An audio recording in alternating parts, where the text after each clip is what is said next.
ప్రభుత్వం అనేది భద్రతని పెంచవలసినటువంటి అవసరం ఉంటుంది. అవసరమైనప్పుడు ఇవాళ నేను చూస్తున్నా, మీరు కూడా తెలుసు, జగన్మోహన్ రెడ్డి గారు రాజీనామా చేయగానే ఎస్ఆర్సి రిపోర్ట్ రాకోకుండానే, సెక్యూరిటీ రివిజన్ కమిటీ రిపోర్ట్ రాకోకుండానే జగన్మోహన్ రెడ్డి గారి దగ్గర ఉన్నటువంటి సెక్యూరిటీని విత్డ్రా చేసుకున్నారు.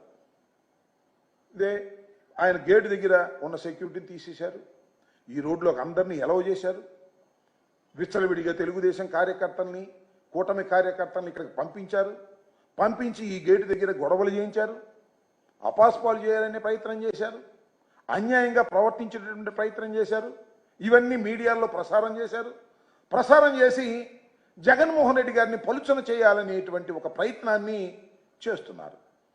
మీరు చూసే ఉంటారు, జగన్మోహన్ రెడ్డి గారి ఈ ఓటమి పాలైన తర్వాత ఇప్పుడు ప్రజెంట్ స్పీకర్ గారి దగ్గర ఒక ఆయన మాట్లాడుతూ ఉన్నాడు, జగన్మోహన్ రెడ్డి గారు ఓడిపోయాడు కానీ చచ్చిపోలేదు, చచ్చిపోతే తప్ప ఈ పార్టీ ఆ పార్టీ నాశనం కాదు అనేటువంటి మాట మాట్లాడిన తర్వాత, మళ్ళా మీరు సెక్యూరిటీని తగ్గించేటటువంటి ప్రయత్నం చేస్తున్న తర్వాత ఆయన భద్రతను గాలికి వదిలేసి ఏదో ఒక విధంగా ఆయనకి ప్రమాదంలోకి నెట్టివేయాలనేటువంటి ప్రయత్నం మీరు చేస్తున్నట్టుగా చాలా స్పష్టంగా అర్థమవుతున్నటువంటి అంశమని ఈ సందర్భంగా నేను చెప్పదలుచుకున్నాను. దానికోసమే మేము న్యాయస్థానాన్ని ఆశ్రయించవలసినటువంటి అవసరం వచ్చిందని కూడా ఈ సందర్భంగా నేను చెప్తున్నాను.